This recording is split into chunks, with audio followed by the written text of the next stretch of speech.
Recently, I finished second in an over-the-board classical tournament in my home city of London, but we can just cut the cinematic music because it was only the under 1600 section. However, it marks a great improvement from the days in which I used to lose to 600s on chess.com. A rigorous game that I played a few years ago when I opened my account. I have the black pieces rated 800. My opponent is 600, and true to our ratings in this position, I play bishop takes d4, just hang the knight here on h6.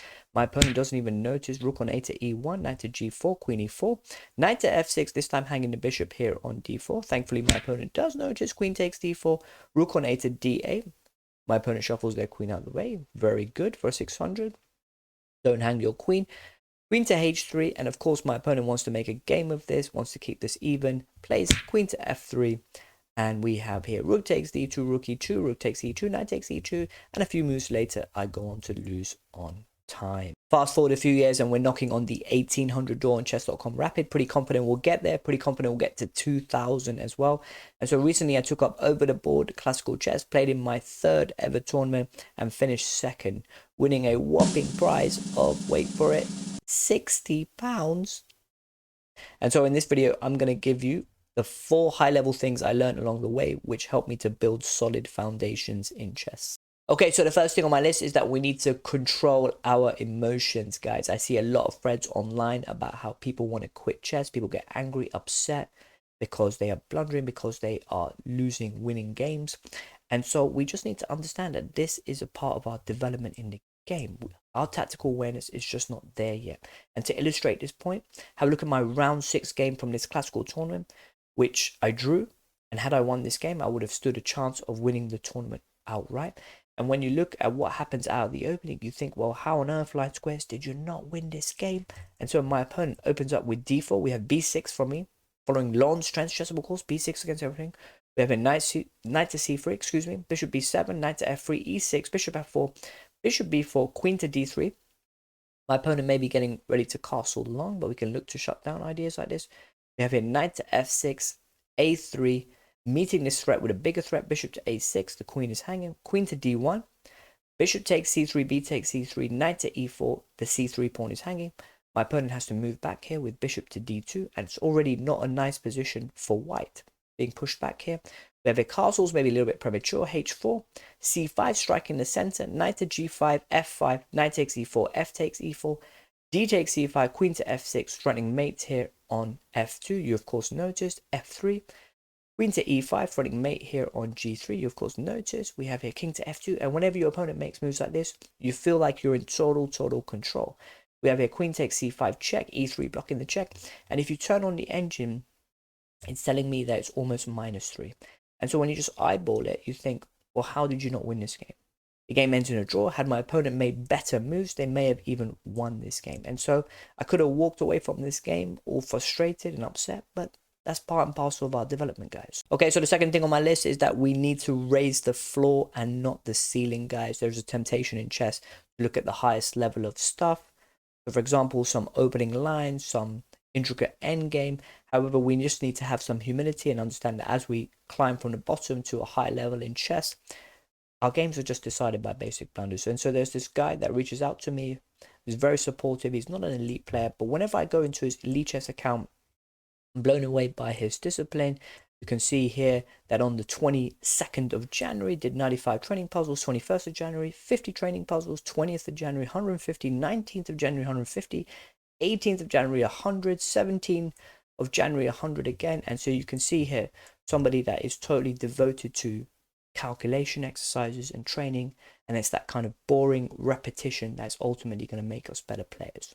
Okay, so the third thing on my list is that it helps to be streetwise about the openings that you play. And so I'm not strong enough to tell you what opening you should play. However, I made a decision early on in my chess journey that I was just going to play offbeat openings. And so I played b3 with the white pieces, even in over-the-board classical chess, following Grandmaster Adaban Bhaskaran's chessable course, which I bought. I absolutely love that course. And I'll tell you what happened in this classical tournament. I had 3 games with the white pieces. I won 2, drew 1. And I kid you not, after moving my b pawn, pressing the clock, I could see that my opponents had absolutely no idea. All 3 of my opponents sat there thinking about what they were going to do. All 3 of them. And minutes elapsed before they decided to play e5, d5, or knight f6, whatever it is they played. And of course, this doesn't mean that you've won the game. However, it is psychologically uplifting to know that your opponent is completely on their own. And so if you decide to play something like e4, which obviously is a principled thing to do, and your opponent responds with, say, the Sicilian, well, in over-the-board classical chess, even at lower levels, people paying to be in these tournaments, people taking time out of their lives, you can bet your life that they've come prepared with some lines.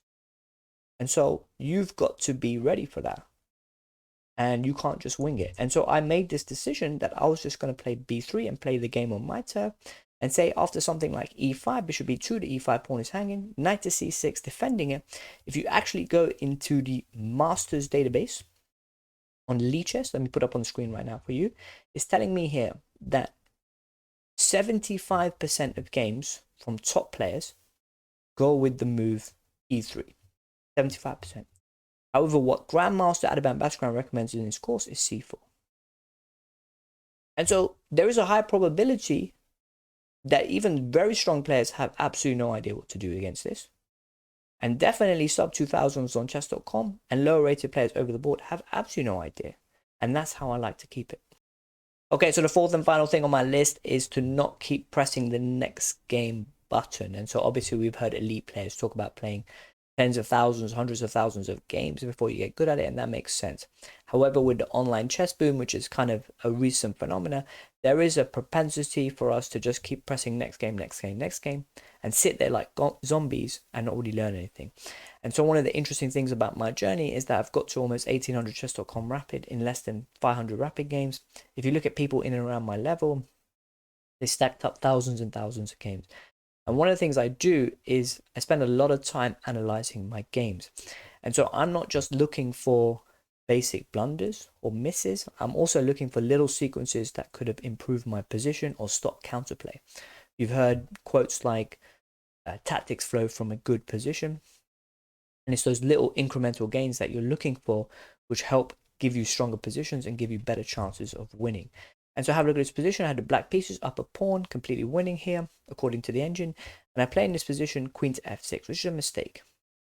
And the problem with queen to f6, going for the queen exchange, is that after queen takes f6, rook takes f6, my opponent has this resource, rook on f to e1, which threatens this check, picking up the bishop. It's kind of annoying, a rook on the 7th rank. And the engine wants you to play something like rook to g8. It's just a little bit awkward. Okay, it's playable, but it's a little bit annoying. A simpler way to have approached this game would have been to just play d5. Okay, push this backward pawn, the knight's got to move, play d4. And now you have this absolutely beautiful pawn chain, this passed pawn. The queen goes to c4, let's say. We can go for a queen exchange now. But you see, it's these little things that are going to help us in the long run. All right, guys, shoo, because I got to go and spend £60